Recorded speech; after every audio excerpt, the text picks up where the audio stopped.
The stagecoach lurched to a stop in a cloud of red dust, and Margaret Hayes stumbled out onto the parched earth of Redemption Creek, Montana territory. Her cream-colored wedding dress, now stained with travel grime, clung to her trembling frame.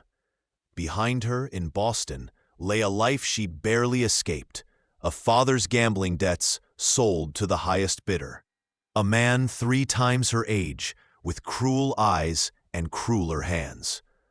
She had 50 cents to her name, a gold locket her mother had given her before dying, and nowhere to go.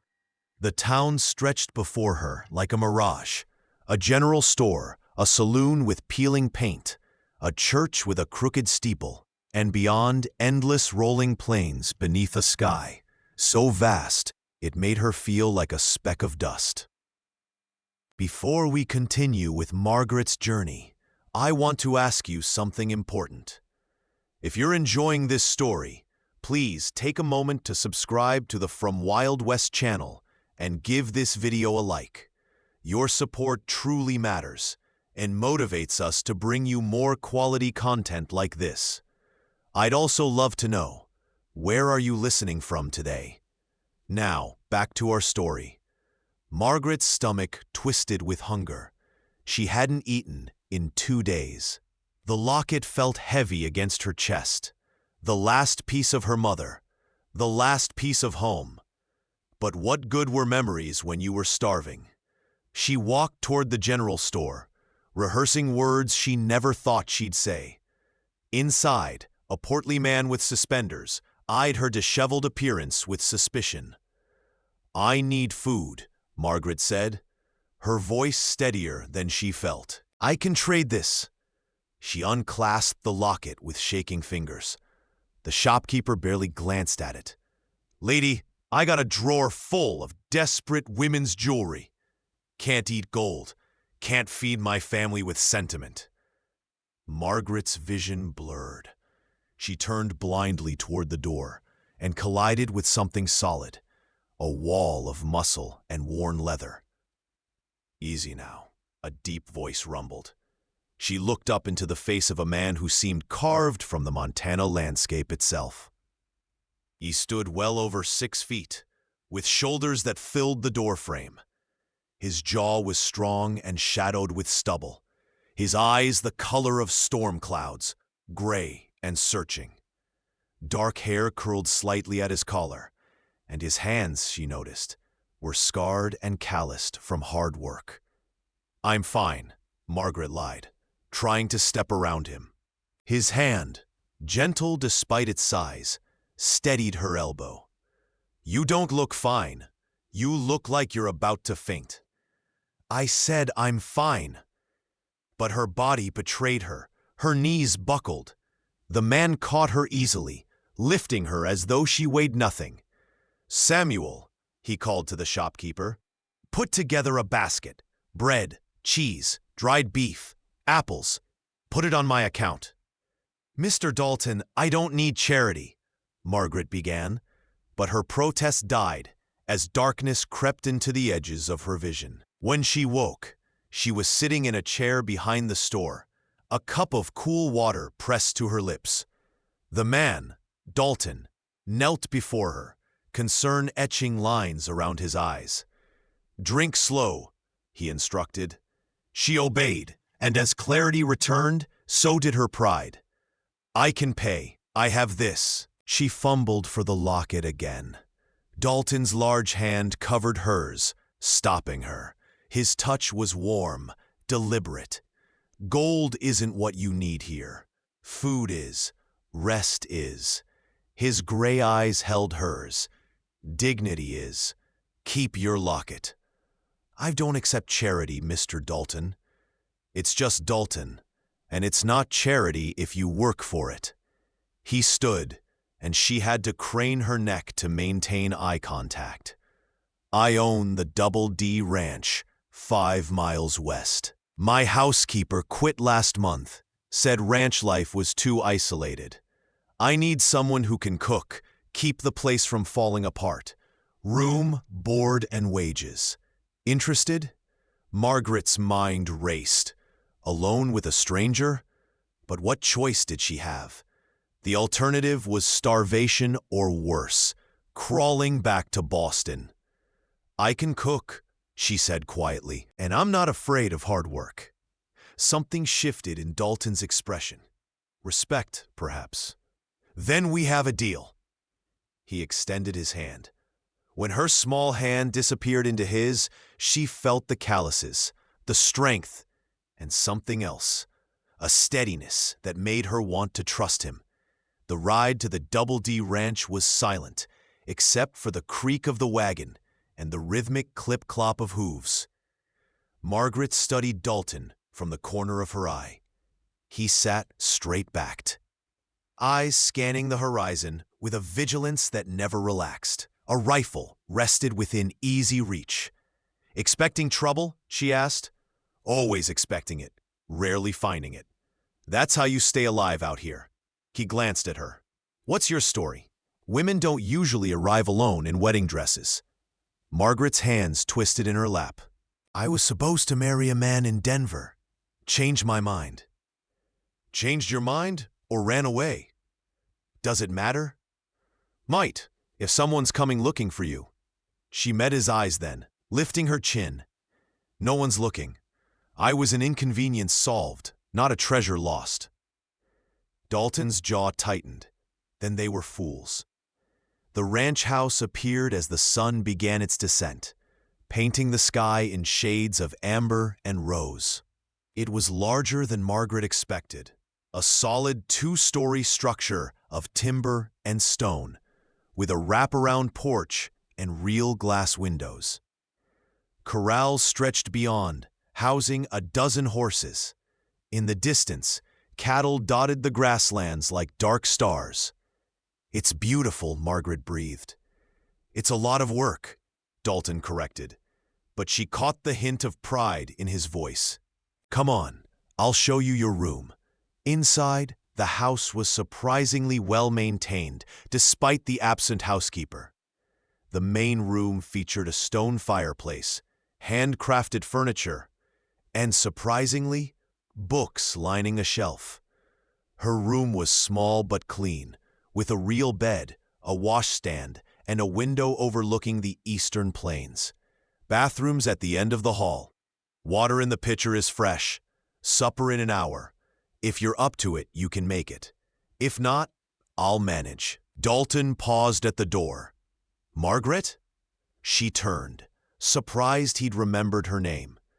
"You're safe here. Whatever you're running from, it won't find you on my land." That night, Margaret made her first meal in her new life. Simple fare of beans, cornbread, and coffee.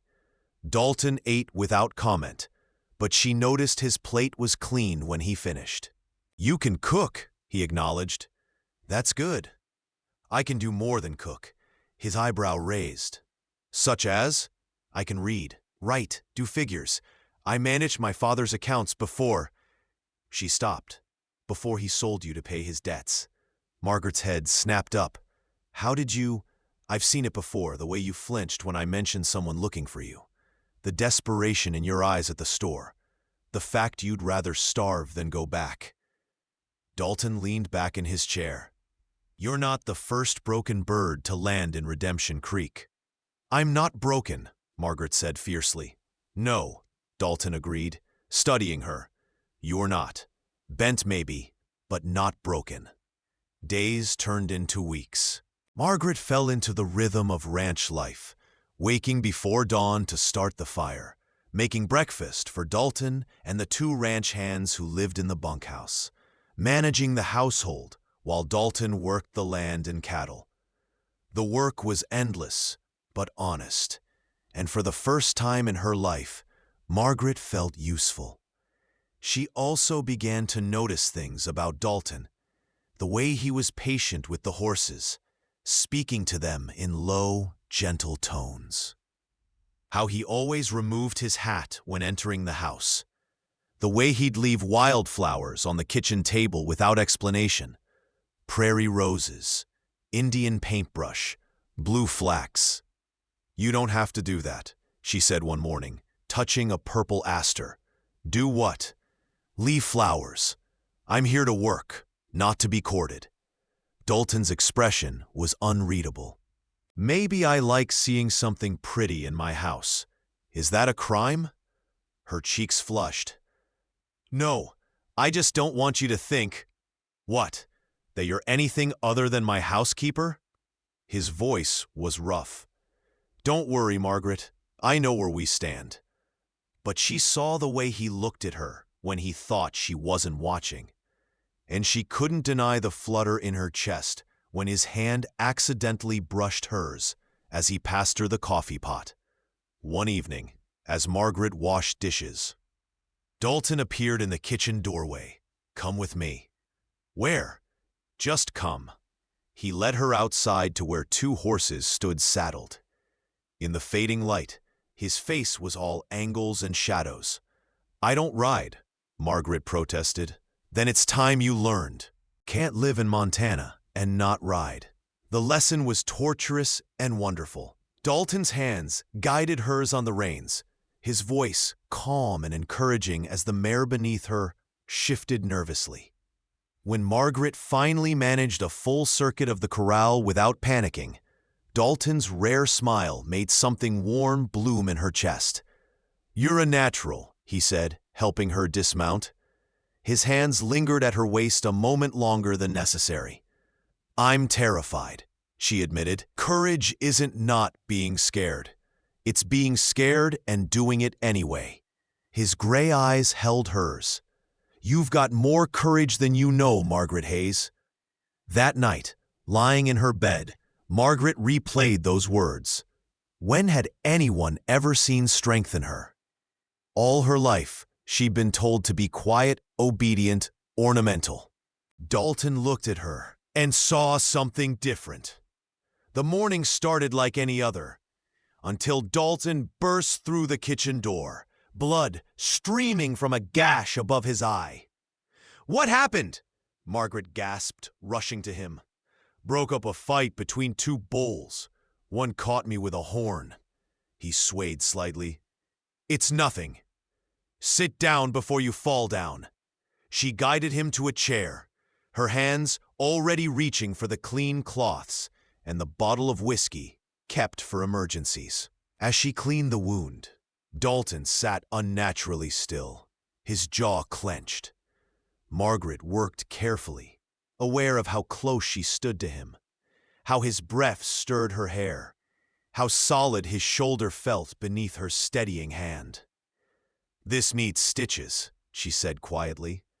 Can you do it? I've sewn plenty of things. Never flesh. Same principle. Just don't make me look worse than I already am. Margaret threaded the needle with shaking hands. This will hurt. Everything worth having hurts a little. His eyes met hers, and suddenly they weren't just talking about stitches. She worked as gently as possible, but when the needle pierced skin, Dalton's hand shot out and gripped her wrist. Not hard, just anchoring. Sorry, he muttered. Don't apologize. You're being incredibly brave. Brave? He laughed, a rough sound. I'm scared to death right now. Of a needle? Of you. Margaret's hand stilled. What? Dalton's free hand rose, fingers ghosting along her jaw, with a tenderness that stole her breath. I'm scared of what you're making me feel. I told myself I wouldn't do this again. After Rachel died, I swore. Rachel? My wife. 5 years ago. Fever took her in 3 days. His voice was raw. I built this place for her. Every room, every fence post. And when she died, I buried my heart with her. Or thought I did. Margaret's throat tightened. Dalton, you're making me feel things I thought were dead. And it terrifies me because I can't lose someone again. I won't survive it. She finished the last stitch in silence, tied it off, and cleaned the area. Then, gathering courage she didn't know she possessed, Margaret took Dalton's scarred hand in both of hers. I'm terrified too, she whispered. I've spent my whole life being told I'm property, My father's, then meant to be some stranger's. No one ever asked what I wanted, what I felt. She met his storm-gray eyes. But when I'm with you, I don't feel like property. I feel like a person. Dalton's thumb traced circles on her palm. You're not property. You're... He stopped, struggling with words. You're the sunrise I didn't think I'd see again. The moment stretched between them, fragile and fierce. Then Dalton stood, and the spell broke. I should check on the bulls, he said roughly. Your head, I'm fine. But he paused at the door, his back to her. Thank you, Margaret, for the stitches, for everything. After he left, Margaret sank into the chair he'd vacated, her hands still trembling. The kitchen suddenly felt too small to contain everything she was feeling. The peace shattered 3 days later.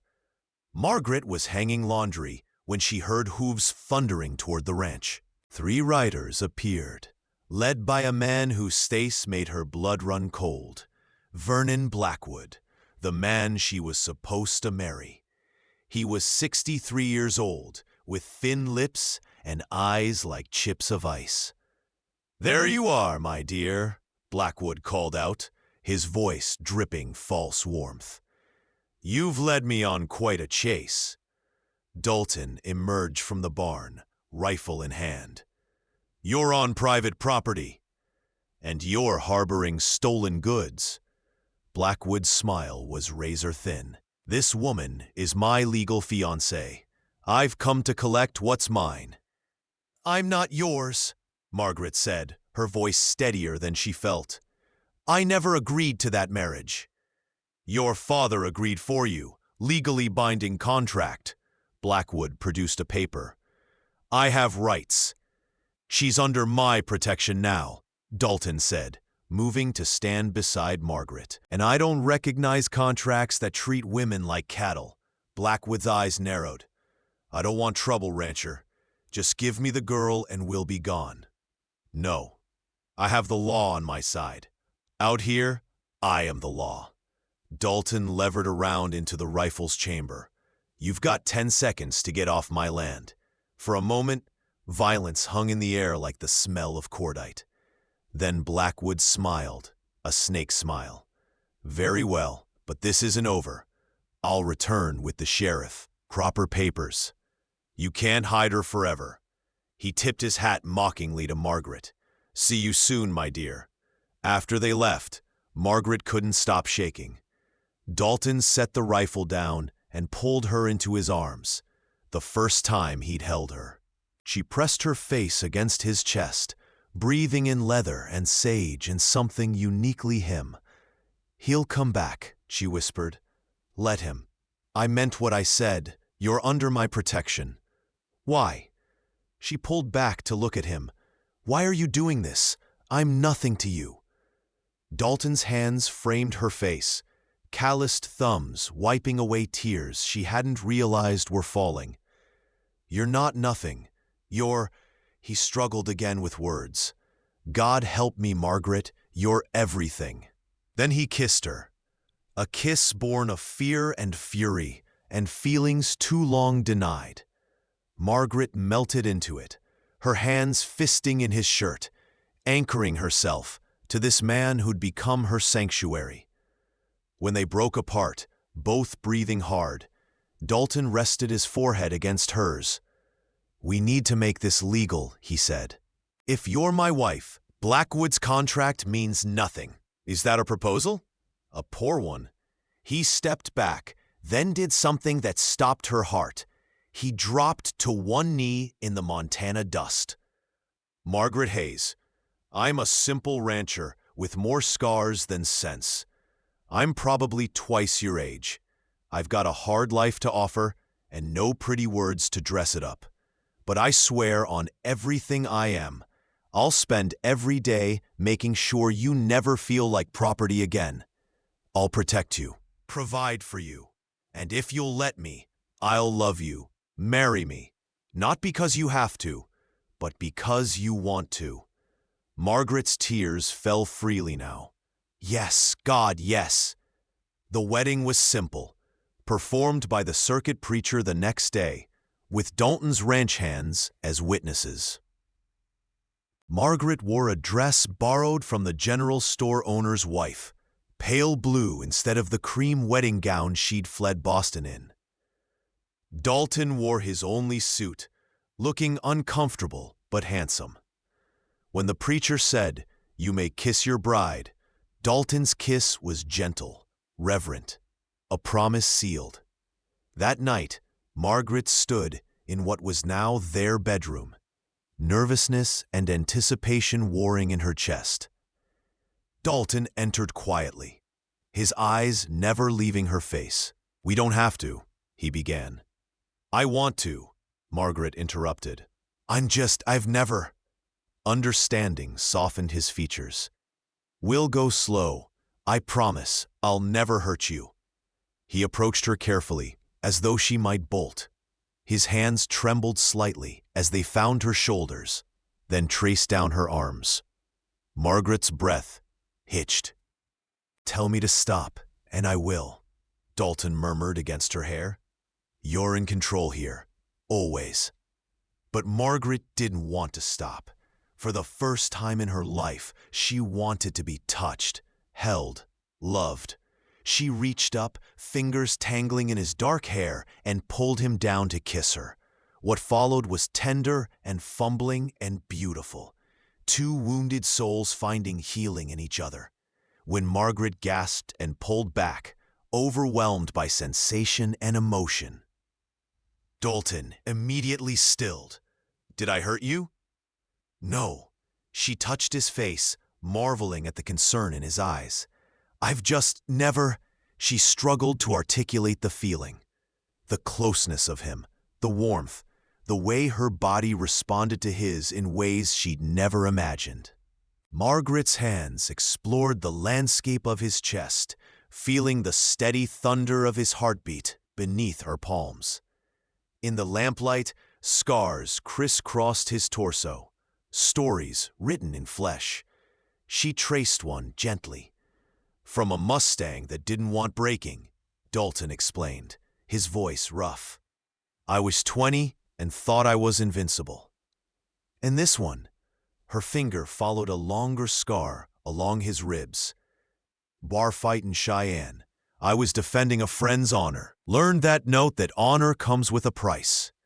Margaret pressed her lips to the scar, feeling him shudder beneath her touch. "I've never seen something so firm," she whispered in wonder, her hand resting over his heart, feeling the solid strength of him, the unwavering steadiness that had become her anchor. Dalton's hand covered hers, his eyes, storm gray and intense, holding her gaze. "Then don't look away," he said, his voice raw with emotion. "Don't ever look away from what's real, from what we have. I need you to see me, Margaret. All of me, the broken parts and the parts you're healing." Margaret felt tears prick her eyes at the vulnerability in his voice. "I see you," she whispered back. "I see a man worth loving." His kiss was her answer, deep and claiming and tender all at once. And when they finally came together completely, it was with whispered promises and shared wonder. Two souls finding home in each other. Afterward, Margaret lay curled against Dalton's side, her head on his chest, listening to the steady rhythm of his heart. His fingers traced lazy patterns on her shoulder. "No regrets?" he asked quietly. "Only that I didn't meet you sooner." He kissed the top of her head. "You're here now. That's all that matters." But peace was fleeting. 3 days later, Blackwood returned, this time with the sheriff and 5 armed men. Margaret watched from the window as Dalton walked out to meet them, unarmed but unafraid. She couldn't hear the words, but she saw the sheriff produce papers, saw Blackwood's triumphant smirk. Then she saw Dalton pull something from his pocket, their marriage certificate. The argument escalated. Blackwood's face turned red, then purple. He shouted something, and suddenly his men were drawing weapons. Margaret didn't think. She grabbed Dalton's rifle from above the fireplace and ran outside. "Put those guns away," she called, her voice carrying across the yard. The rifle felt heavy in her hands, but she held it steady, the way Dalton had taught her during their evening lessons. Blackwood laughed. "Playing rancher's wife doesn't change what you are. My property by legal contract." "That contract died when I married him," Margaret said. "I'm not your anything." "A marriage of convenience. It'll be annulled." "Actually," the sheriff interjected, looking uncomfortable, "if the marriage has been consummated, it's legally binding. Her previous contract would be void." Blackwood's face twisted with rage. "You whore!" Dalton moved like lightning, his fist connecting with Blackwood's jaw. The older man went down hard. The situation exploded. Blackwood's men surged forward, and suddenly everyone was shouting, moving. A gun went off. Margaret screamed as Dalton staggered backward, crimson blooming across his shoulder. Rage, unlike anything she'd ever known, surged through her. She fired the rifle, not to kill, but the shot went close enough to Blackwood's head that everyone froze. "The next one won't miss," Margaret said, her voice ice. "Get off our land, now." The sheriff stepped forward. "Ma'am, I can't condone." "Then arrest me, but arrest them too, for attempted murder on private property. Your choice, Sheriff. Who's in the right here?" The lawman looked between Margaret's determined face and Blackwood's bleeding, furious one. Finally, he sighed. "Mr. Blackwood, I suggest you cut your losses. The marriage is legal. The woman made her choice. Unless you want to press charges that'll see your men hung for shooting an unarmed rancher, I'd advise leaving." "This isn't over," Blackwood spat, climbing onto his horse. "Yes," Margaret said clearly, "it is." After they left, Margaret dropped the rifle and ran to Dalton. Blood soaked his shirt, but he was grinning. "That was the most foolish, brave thing I've ever seen," he said. "You're bleeding. I've had worse, but right now, I'm mainly feeling proud. My wife's a warrior. Your wife's terrified she almost lost you." Margaret pressed her hand against the wound, trying to stop the bleeding. "We need to get you inside."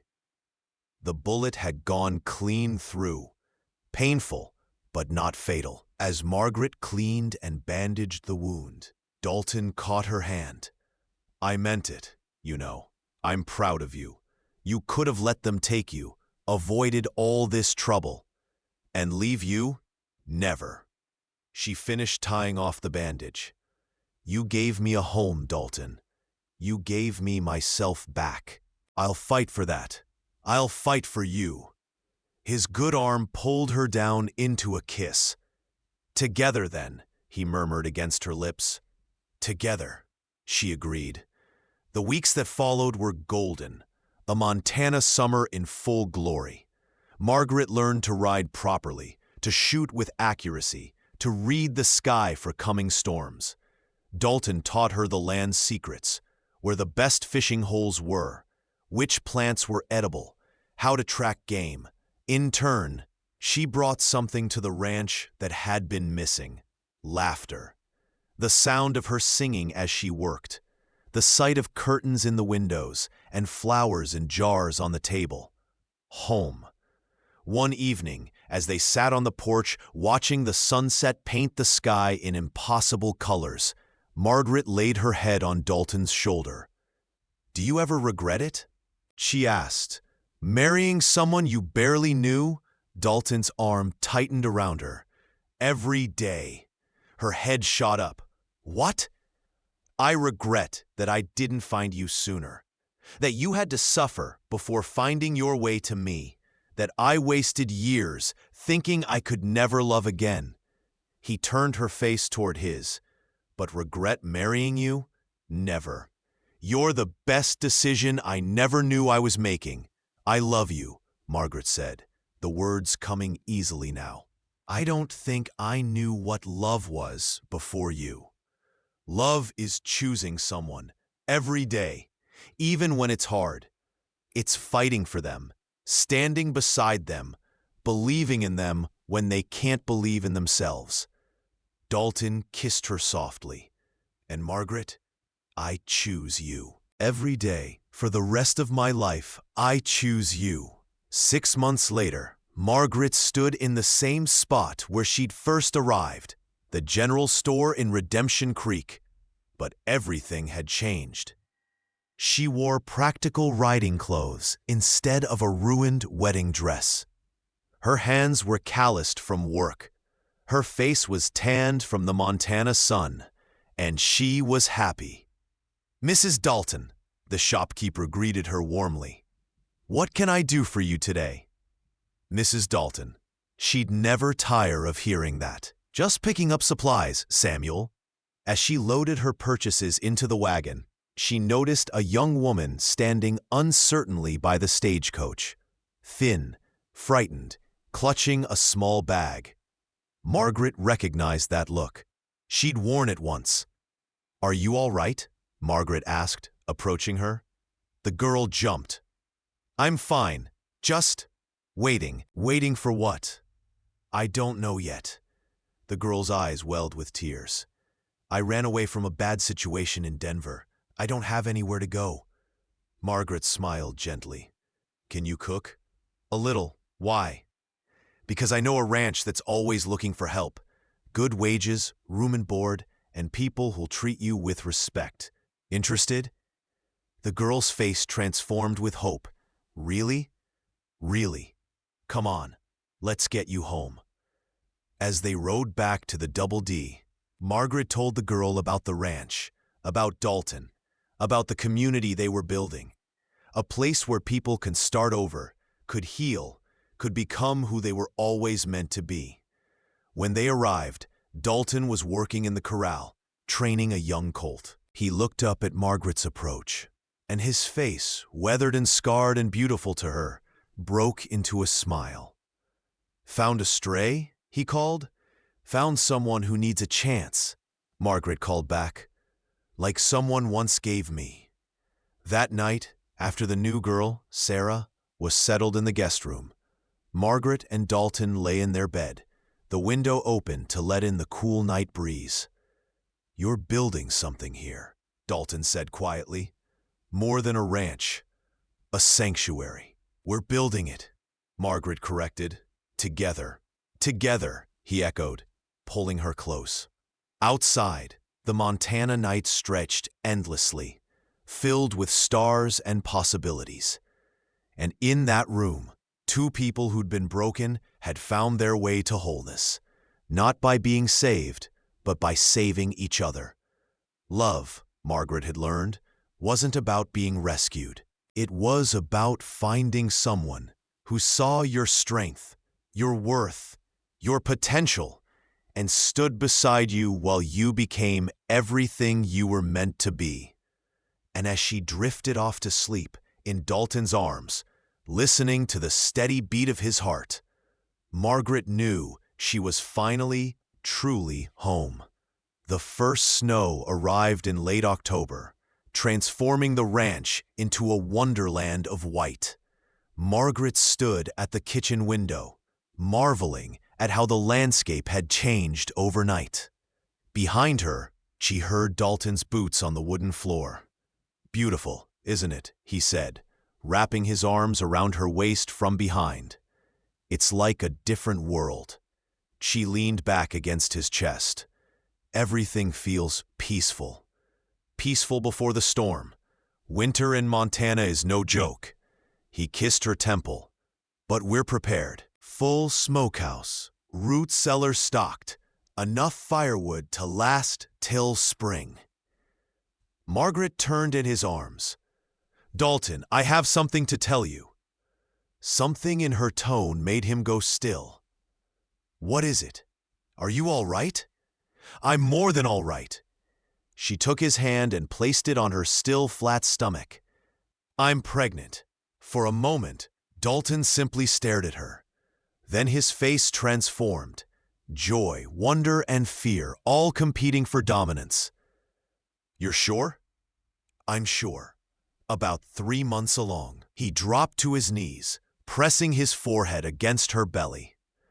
"A baby," he whispered. "Our baby." Margaret's fingers threaded through his hair. "Are you happy?"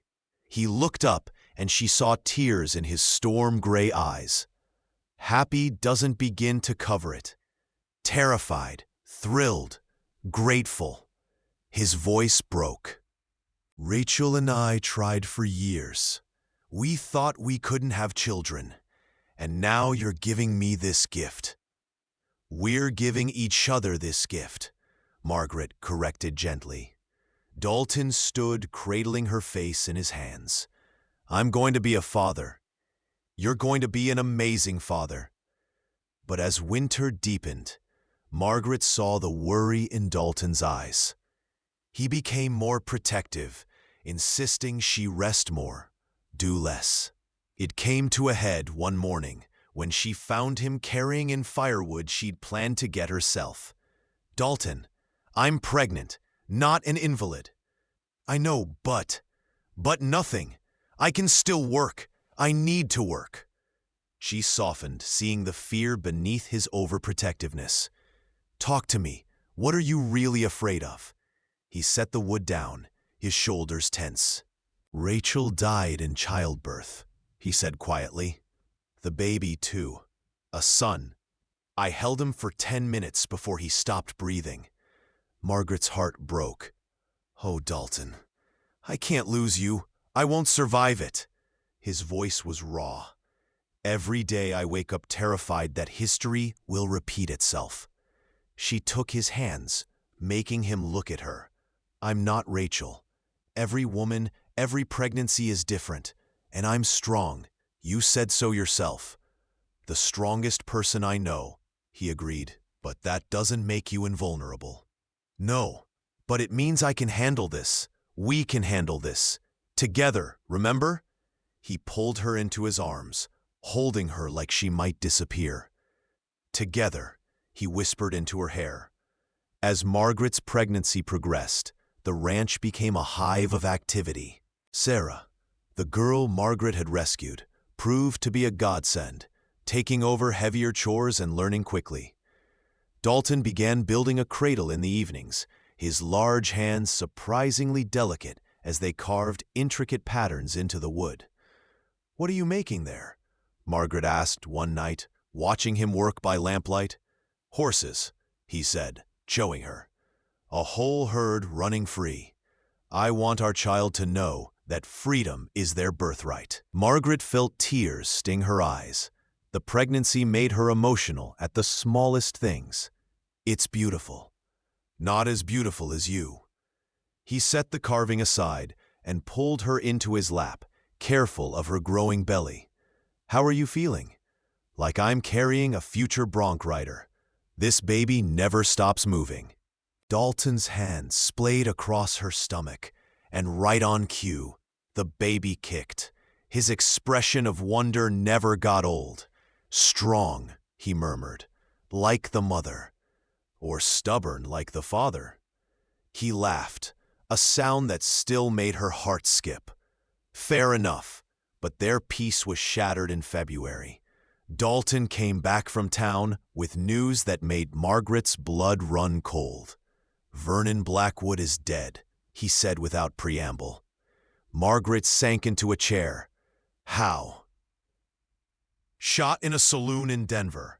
But before he died, he signed over all his assets to his nephew, a man named Cade Blackwood. And apparently, that nephew has ideas about finishing what Vernon started. He's coming here? According to the telegraph I received, he's claiming rights to you based on Vernon's original contract. So since Vernon paid your father's debts, you're legally obligated to his heir." That's insane. I'm your wife. We have a child coming. I know, but Cade Blackwood isn't known for being reasonable. He's known for being ruthless. Dalton's jaw tightened. I've sent for the territorial judge. We'll settle this legally, once and for all. But Cade Blackwood didn't wait for legal proceedings. He arrived at the ranch 3 days later with a dozen armed men. Margaret, now 7 months pregnant, stood beside Dalton on the porch as the riders approached. Cade Blackwood was nothing like his uncle. Young, handsome in a cruel way, with cold blue eyes and a smile that promised violence. Mrs. Blackwood, he called out, deliberately using the wrong name. Or should I say, the woman playing house with another man's property. My name is Margaret Dalton, she said clearly, and I'm no one's property. Your father's debts say otherwise. My uncle paid good money for you. Money I never saw, for a marriage I never agreed to, Margaret retorted. You have no claim on me. Cade dismounted, his movements predatory. I have my uncle's contract. I have witnesses to the agreement, and I have the means to enforce my claim. Dalton stepped forward, positioning himself between Cade and Margaret. Over my dead body. That can be arranged. Cade's hand moved toward his gun. Stop! The shout came from the barn. Sarah ran out, waving papers. Stop! I have proof! Everyone froze as the girl ran to the porch, breathless. I found these in the old files at the church.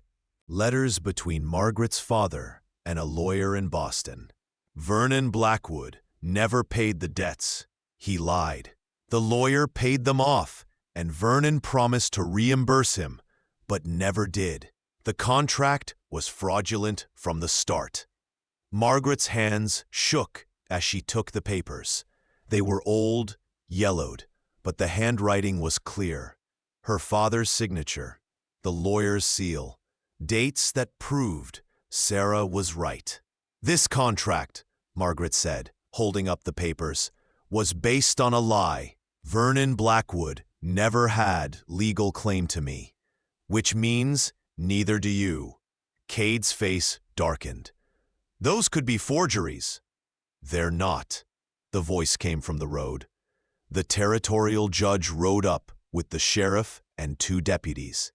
I've been investigating Vernon Blackwood's affairs since his death. This young lady's discovery confirms what I suspected.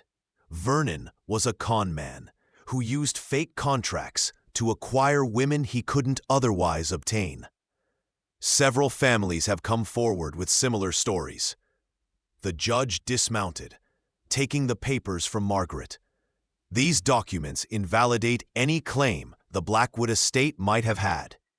Mrs. Dalton, you're free and clear. Mr. Cade Blackwood, I suggest you leave before I charge you with harassment and trespassing.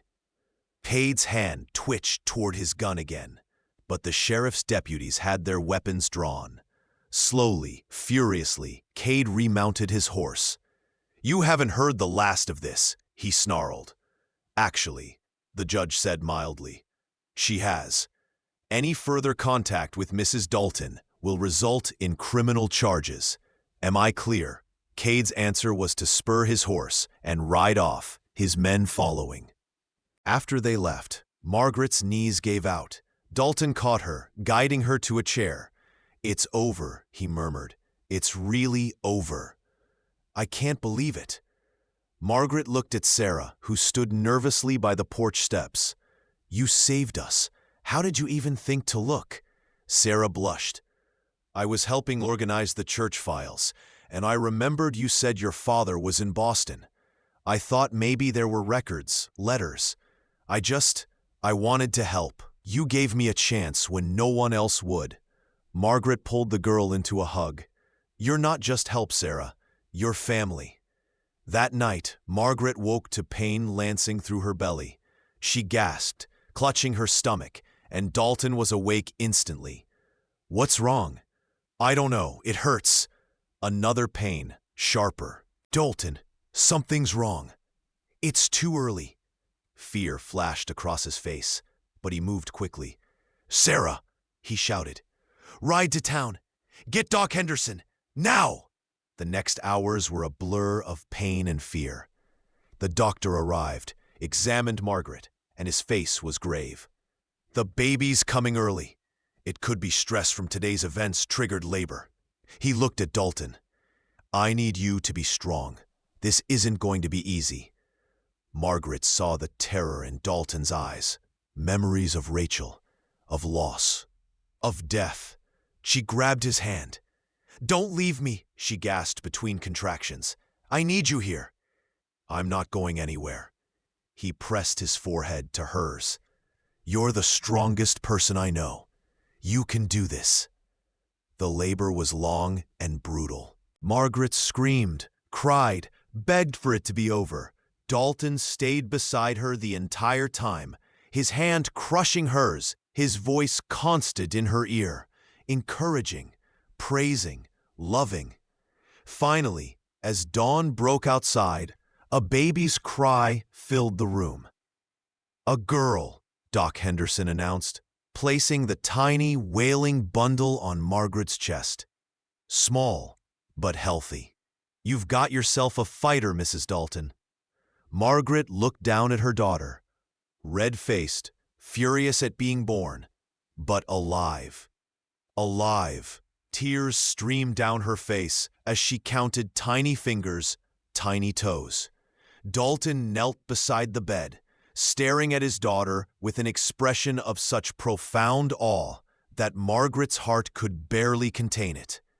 Carefully, reverently, he touched one small hand, and the baby's fingers curled around his. "Hello, little one," he whispered, his voice breaking. "I'm your papa." "She needs a name," Margaret said softly. Dalton looked at her, his storm-gray eyes bright with tears. "Rachel, if that's all right with you, to honor the past while celebrating the future." "Rachel Dalton," Margaret said, trying it out. The baby stopped crying at the sound, her unfocused eyes trying to find the source. "I think she likes it." Over the next weeks, the ranch became a different place, softer somehow, despite the harsh Montana winter. Dalton proved to be a devoted father, walking the floor at night with Rachel when she fussed, singing to her in his rough voice, completely besotted. One night, Margaret woke to find his side of the bed empty. She found him in the nursery, holding Rachel and staring out the window at the snow-covered landscape. "Can't sleep?" she asked softly. "Didn't want to wake you." She was hungry. He'd learned to give bottles with the skill of a natural. "I was just thinking about how different life is now. A year ago, I was alone, convinced I'd always be alone. And now? Now you have a wife and daughter who adore you." He turned to her, Rachel peaceful in his arms. "I never thought I'd get this. A second chance at everything I'd lost. You gave me that, Margaret. You gave me life again." She moved to his side, wrapping her arms around both of them. "We gave it to each other." Spring came with a violence that surprised Margaret. The snow melting so fast it turned the creeks into rivers. Wildflowers exploding across the plains in riots of color. Rachel, now 4 months old, was a happy, curious baby who seemed fascinated by everything.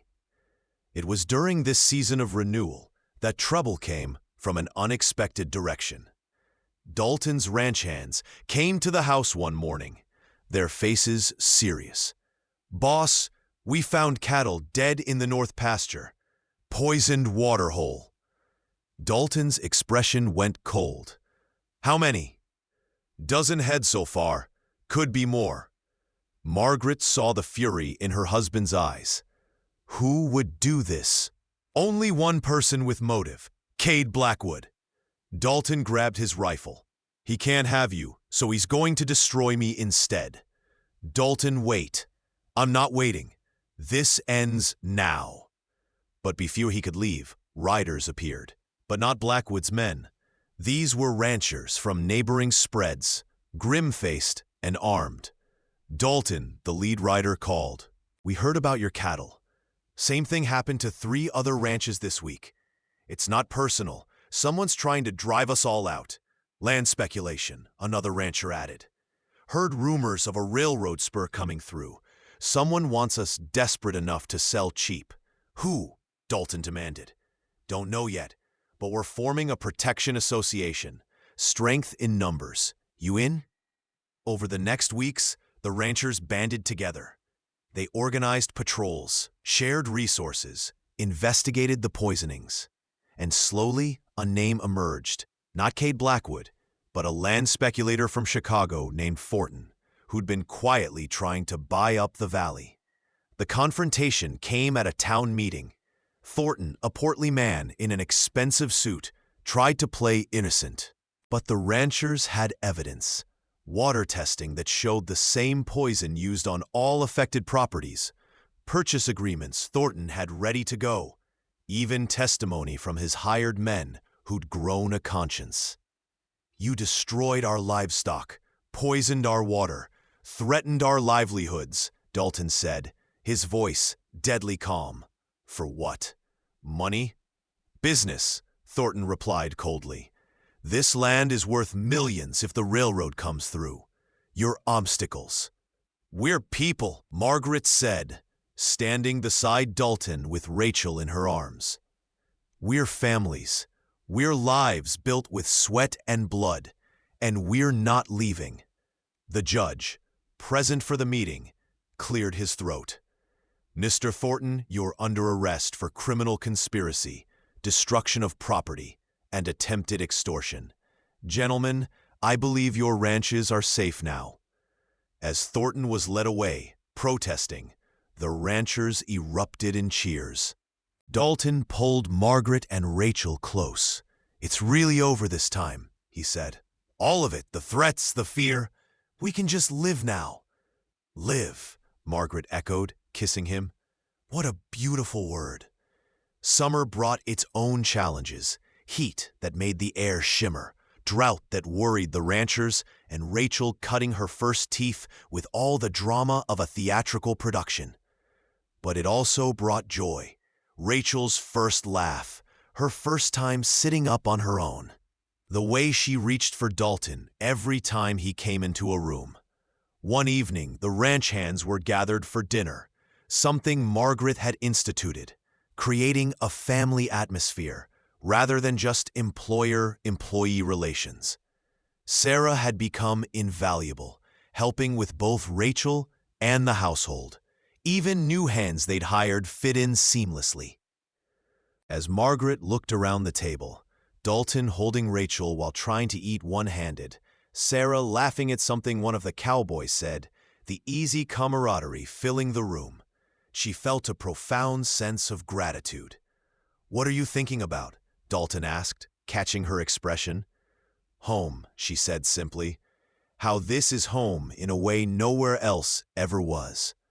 That night, after Rachel was asleep and Sarah had retired to her room, Dalton led Margaret outside. The night was clear, stars scattered across the sky like diamonds on black velvet. "Dance with me," he said. "There's no music. We'll make our own." He pulled her close, and they swayed together in the darkness, the only sound the night wind and their own breathing.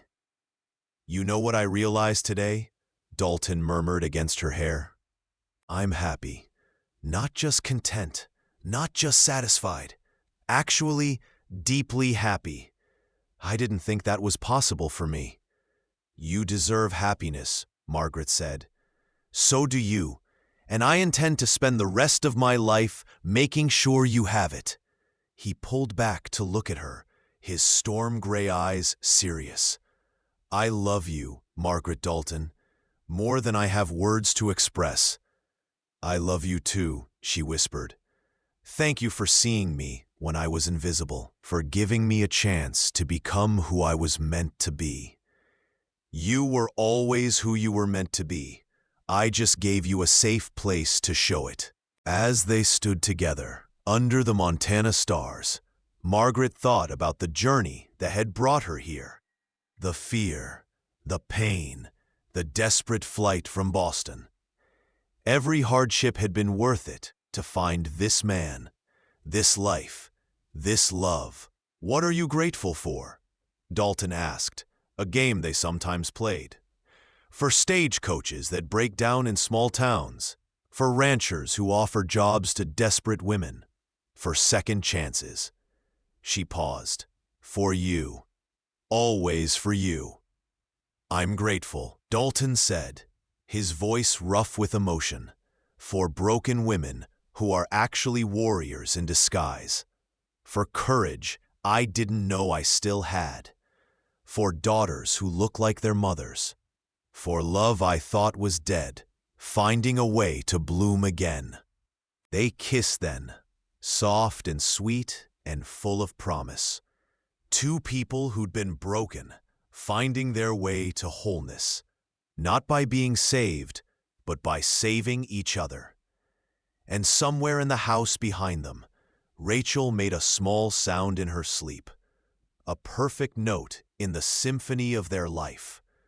The years would bring more challenges, more triumphs, more heartaches and joys, but they would face them together, as they always had, together, the word that had become their promise, their prayer, their truth. Thank you so much for listening to this story. I'd love to know where you're enjoying this tale from. Are you listening at home, during your commute, or perhaps while working? Please subscribe to the From Wild West channel and share your thoughts in the comments below. What did you think of Margaret and Dalton's journey? Your feedback means the world to us.